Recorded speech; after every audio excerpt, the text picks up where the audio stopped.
Another area is building relationships. And it's very important that your students feel comfortable working with you. If they feel comfortable, then they're not going to be afraid to ask you questions.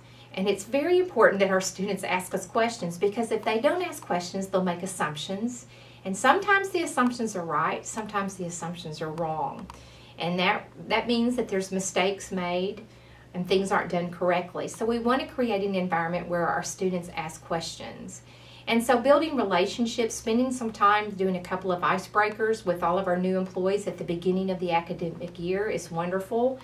There's just a number of things that you can do. I just want to give you what I call just some steps in building relationships. The first one is to put the trainee at ease. Make the employee feel very comfortable. And the way that you do that is utilize their name, give them eye contact, come from around your desk. Instead of sitting behind your desk, pull up a chair in close proximity to the new employee so that it's very informal. Tell them up front that there's no such thing as a stupid question.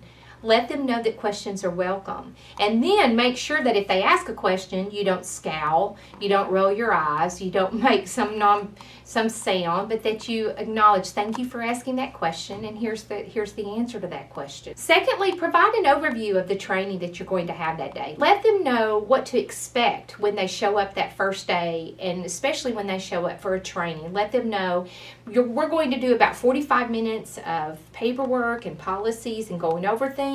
Then I want you to sit at the computer and complete the Bolt online program. So let them know ahead of time so that they can navigate that. And what I've learned is if you tell them ahead of time what to expect, it reduces their anxiety. Don't talk too fast. And this is something I'm very guilty of, especially if I'm in a hurry and I've got so many things to do. I'll tend to just rattle things off very quickly, and that's overwhelming to a new employee. So it's important that you pace yourself and that you don't talk too fast. Another thing is to be very careful about not using office lingo or jargon. And we are so comfortable and used to using language that we hear all the time. For example, if a new employee walks in, I may say, you know what, let's go over to Java Joint at Cobb, and then when we come back, I'll explain Banner.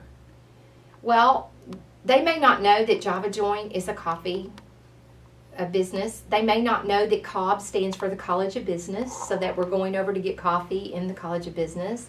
And they have no idea that Banner is not a flag or a banner, but it's actually a computer system that we utilize for different paperwork processes on campus. Well, one thing that I tell offices to do is to create an office lingo sheet. Get all of your staff together and just list all the different acronyms and the different terminology that you use in your department, and then print that out. And when you have new employees, give them that office language so that assumptions aren't made. Another thing that I would recommend when it comes to training and building relationships is to block out time to train your employees. A lot of people tend to do training on the run, and therefore it looks and sounds like training on the run. It's fast, it's rushed, it overwhelms the new employee. So I think it's extremely important for supervisors to pull out your calendar and to literally block out a time that you're going to sit down with this new employee, or employees, plural, and make sure that you're not rushed and that you'll be able to answer their questions and deliver the information that they need. Some other things to think about is don't show impatience. You know, we do that a lot through our nonverbals. We'll kind of sag our shoulders or look away, roll our eyes, we'll sigh when they ask another question. And all of those things, let them know that you're impatient, that they should know this by now. And once again, that counteracts building a culture that's open and that's positive and that welcomes questions and welcomes that learning curve. Allow the trainer to demonstrate their competence. It's very important that you tell them and you show them what to do, but then step back and actually let them demonstrate. And at that time, tell them, you're doing a great job, or that's wonderful, let me just share one more thing in order to perfect this. And give them the opportunity while you're there to make sure that they know what it is that they're doing. Notify the trainee of upcoming dates or stressful seasons. Different offices have stressful times at different times. For example, if you go into the Office of Financial Aid the first 2 or 3 weeks of school, it's crazy because that is the stressful and the high peak time for financial aid. Academic advising is the same way.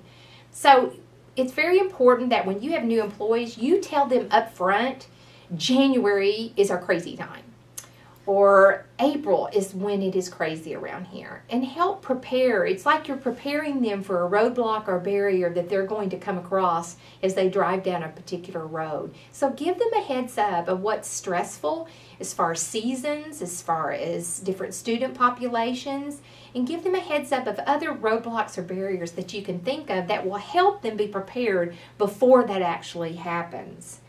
Another thing is to schedule a follow-up meeting. Many times we'll train a new employee, we'll let them go, and then 3 months later, our paths will cross. And that's natural because we just are busy here.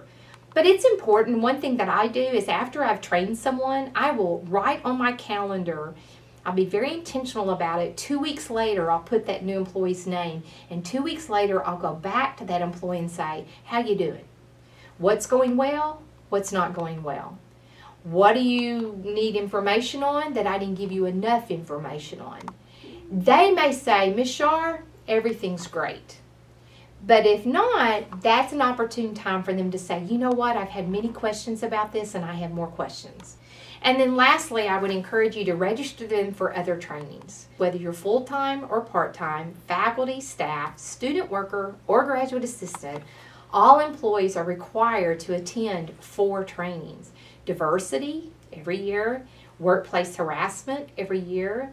And now we are asking our employees to also attend online a Title IX seminar about the Title IX law and also child abuse policy, because many of us work with children on this campus. In addition to that, you may see a professional development seminar on communication skills or how to present a presentation.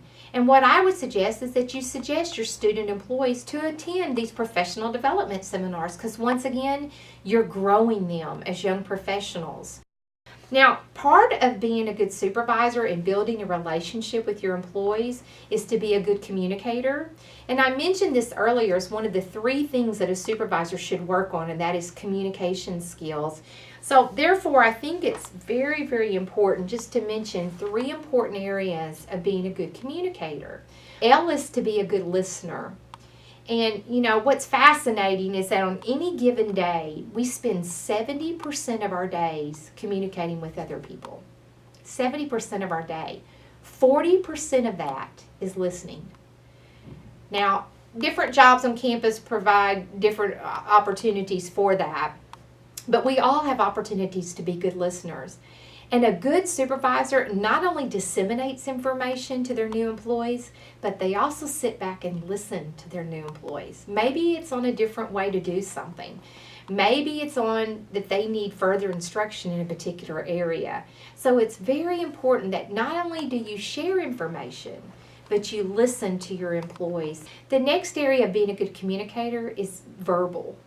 And that is to make sure that when you speak, when you train someone and you're sharing information, that you're very clear with your instructions. You're very clear with the process of how to do something. One tool that I use is called W to the 5th HM.